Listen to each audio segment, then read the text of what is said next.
बहराइच शहर 13 तारीख से चर्चा में है, 13 अक्टूबर से चर्चा में है और चर्चा का जो कारण है वो मूर्ति विसर्जन के दौरान हुई फायरिंग और एक युवक की मौत के बाद से ये जो बहराइच है वो चर्चा में है। और 13 के बाद से पुलिस पर तमाम आरोप लग रहे थे कि जिस युवक की मौत हुई उस दौरान फायरिंग में पुलिस उन तक नहीं पहुंच पा रही है, पर पुलिस को 17 तारीख को वो कामयाबी मिली और 5 लोगों को पुलिस ने गिरफ्तार किया जो इसमें मुख्य आरोपी थे।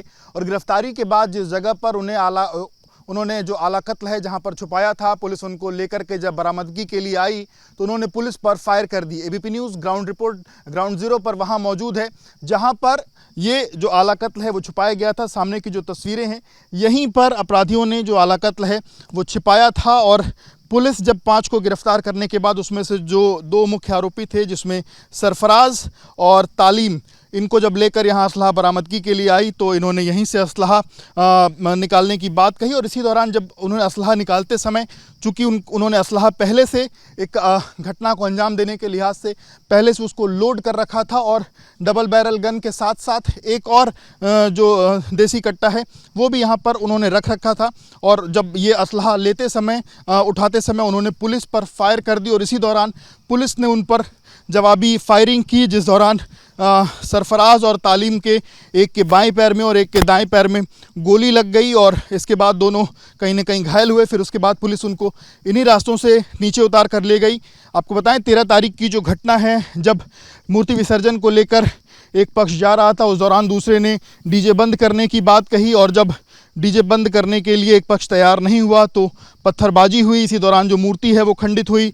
फिर एक झंडा बदलने का वीडियो जो सोशल मीडिया पर वायरल हुआ वो कहीं ना कहीं देखने को मिला और फिर इसी दौरान रामगोपाल मिश्रा को गोली मार दी गई थी। और तभी से ये बात कही जा रही थी कि जो अब्दुल हमीद हैं और उसका जो बेटा है उसने जो है गोली सरफराज को मारी थी। वो वीडियो भी सोशल मीडिया पर आया कि कैसे जो है सरफराज ने और इनके जो परिवार के लोग हैं उसने कैसे रामगोपाल मिश्रा को गोली मारी थी। और एक गोली में ही जब पहली गोली में दिखा कि वो किस तरीके से छत पर गिरा। हालांकि इसके बाद जो तमाम लोग प्रत्यक्षदर्शी थे उन्होंने ये बात बताई कि उसके बाद उनको अब घर की तरफ खींच करके ले जाया गया था। कुछ और भी गोलियां चली हैं, हालांकि कितनी गोलियां चली, कितनी गोलियां मारी गई इसको लेकर बैलिस्टिक रिपोर्ट का इंतज़ार करना होगा, पर लगभग 25 से 30 छर्रे रामगोपाल को लगे हैं। उसके पैर के पास, नाखून के पास में निशान, चोट के निशान हैं, उसके आंखों के पास में ब्लंट कट है। तो ये तमाम चोट के निशान वहां पर देखे गए थे और तब से लोगों के अंदर पुलिस को लेकर काफ़ी ज़्यादा आक्रोश था कि कैसे इस तरीके की घटना हुई और पुलिस के सामने से जो आरोपी थे वो फरार हो गए। तब से पुलिस की टीमें लगातार बहराइच में कैंप की हुई थी और मैं इस वक्त जहां मौजूद हूं, जो जगह पर जहां पर कल पुलिस उनको असलहा बरामदगी के लिए ले आई थी, ये जो जगह है ये नेपाल के बेहद करीब है। लगभग 18 से 20 किलोमीटर जो रुपैडीहा बॉर्डर है वो यहाँ से पड़ता है। और इसके बगल की जो जगह अगर मैं बताऊं तो ये बगल में हांडा बसेहरी नहर है और इसी के पास में उन्होंने ये जो जगह है, जो यहाँ पर जो अपना असलहा है वो कहीं ना कहीं छुपाया हुआ था। और जो अब्दुल हमीद है, अब्दुल हमीद का एक बेटे की शादी जो है वो नेपाल में हुई थी और पुलिस को, एसटीएफ को इस बात का शक था कि अब्दुल हमीद नेपाल भाग सकता है और तभी से जो रुपैडीहा बॉर्डर है वहाँ पर चौकसी जो है बढ़ा दी गई थी। साथ अन्य भी जो नेपाल जाने के बॉर्डर हैं वहाँ पर चौकसी बढ़ाई गई थी, एसएसबी को भी अलर्ट किया गया था।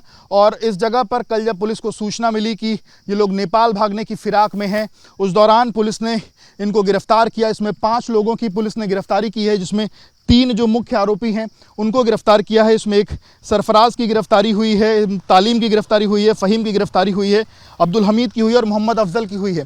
तो ये 5 गिरफ्तारियां जो हैं कल पुलिस ने की और इसमें से 2 लोगों को जिन्होंने असलहा छुपाया था उनकी गिरफ्तारी के लिए जब उनको लेकर के आई तो वो जगह भी हमने दिखाई जहाँ पर उन्होंने असलहा छुपा रखा था और वहाँ से उन्होंने कैसे पुलिस पर फायर किया। हालांकि इसके बाद पुलिस ने कहीं ना कहीं सतर्कता दिखाते हुए उनकी उस दौरान जो फायरिंग हुई दोनों तरफ से, पुलिस को किसी तरीके की फ़िलहाल यहाँ चोट नहीं आई है। और 2 जो आरोपी हैं सरफराज और तालीम, उनके एक के दाएं पैर में और एक के बाएं पैर में चोट है। दोनों इस वक्त जो बहराइच का जिला अस्पताल है वहाँ एडमिट है, वहाँ उनका इलाज चल रहा है और उसके बाद जब उनके ठीक होने के बाद उनको जेल ले जाया जाएगा। वहीं बाकी जो 3 लोग गिरफ्तार हुए हैं उनसे भी जो पूछताछ है वो कहीं ना कहीं फ़िलहाल जारी है। वो नहर भी मैं दिखाना चाहूँगा, हांडा बसेहरी नहर, ये सामने की तरफ में वो हांडा बसेहरी नहर है और इसके जस्ट बगल में ये जगह जो है जहाँ पर जंगलों के बीच में इसको छुपाया गया था, जो आला कत्ल है उसको छुपाया गया था। और इसी की रिकवरी के दौरान ये घटना जो है वो कहीं ना कहीं हुई। उन लोगों ने वापस से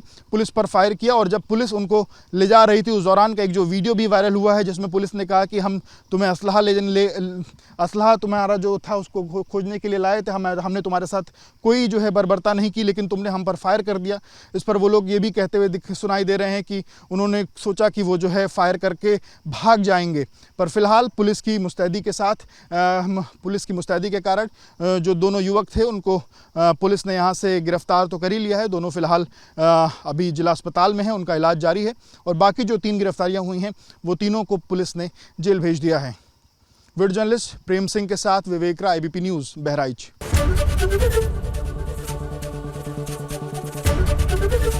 ABP गंगा, खबर आपकी, जुबान आपकी।